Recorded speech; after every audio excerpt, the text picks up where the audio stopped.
সংবাদ অন্তর্বর্তী সরকারে কে কোন দপ্তর পেলেন? বাংলাদেশ নিয়ে ভারত যুক্তরাজ্যে ফোনালাপ। এতক্ষণ শুনছিলেন সংবাদ শিরোনাম, এখন শুনবেন বিস্তারিত। অন্তর্বর্তীকালীন সরকারের উপদেষ্টাদের মধ্যে দপ্তর বন্টন করা হয়েছে। প্রধান উপদেষ্টা ডক্টর মোহাম্মদ ইউনূস এই দপ্তর বন্টন করেন। আজ শুক্রবার মন্ত্রিপরিষদ বিভাগের প্রজ্ঞাপনে এ তথ্য জানানো হয়। প্রজ্ঞাপনে বলা হয়েছে, এ আদেশ অবিলম্বে কার্যকর হবে। প্রধান উপদেষ্টা ডক্টর মোহাম্মদ ইউনূস তার হাতে ২৭টি মন্ত্রণালয় বা বিভাগের দায়িত্ব রেখেছেন।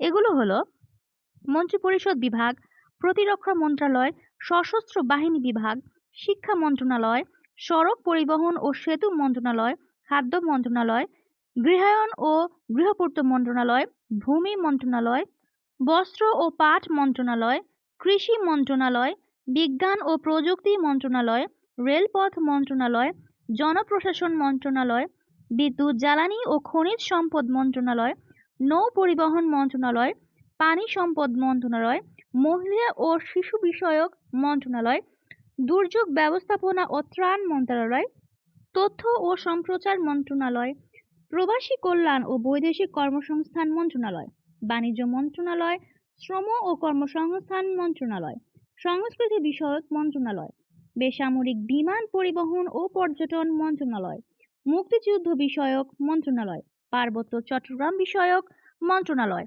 প্রাথমিক ও গণশিক্ষা মন্ত্রণালয়।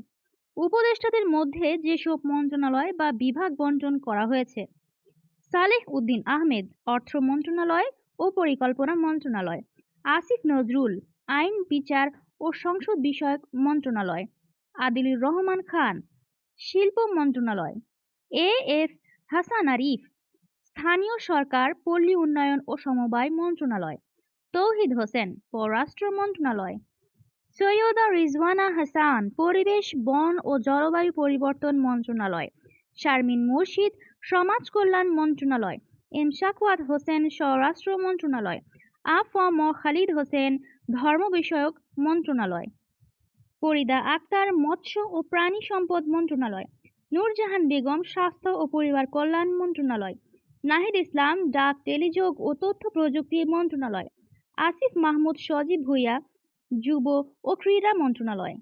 নোবেল বিজয়ী অর্থনীতিবিদ ডক্টর মোহাম্মদ ইউনূসের নেতৃত্বে গতকাল বৃহস্পতিবার রাতে অন্তর্বর্তী সরকার গঠিত হয়। গতকাল রাতে বঙ্গভবনে ১৭ সদস্যের অন্তর্বর্তী সরকারের ১৪ জন শপথ নেন।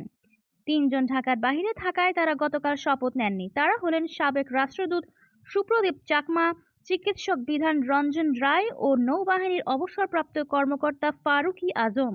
এদিকে জয়শঙ্কর তার পোস্টে উল্লেখ করেছেন, আজ ব্রিটিশ পররাষ্ট্রমন্ত্রী ডেভিড ল্যামির কাছে থেকে ফোন আলাপ পেয়েছি। আমরা বাংলাদেশ এবং সার্বিকভাবে পশ্চিম এশিয়ার পরিস্থিতি নিয়ে আলোচনা করেছি। ভারতের পররাষ্ট্র মন্ত্রণালয়ের মুখপাত্র রণবীর জয়সওয়ালের তার সাপ্তাহিক ব্রিফিংয়ে এই ফোন আলাপের বিষয়টি নিশ্চিত করেন। তবে দুই পররাষ্ট্রমন্ত্রীর মধ্যে আরও অনেক বিষয় আলোচনা হয়েছে বা আলোচনার ভারতে আশ্রয় নেওয়া বাংলাদেশের সাবেক প্রধানমন্ত্রী শেখ হাসিনার ভবিষ্যৎ গন্তব্য নিয়ে কিছু বলা হয়েছে কিনা সে সম্পর্কে বিস্তারিত কিছু প্রকাশ করেননি জয়শঙ্কর কিংবা ভারতের পররাষ্ট্র মন্ত্রণালয়। গত ৫ আগস্ট নজিরবিহীন গণ আন্দোলনের মুখে প্রধানমন্ত্রীর পদ থেকে পদত্যাগ করে শেখ হাসিনা ভারতে পালিয়ে যান। এরপর তিনি ভারতেই অবস্থান করেন।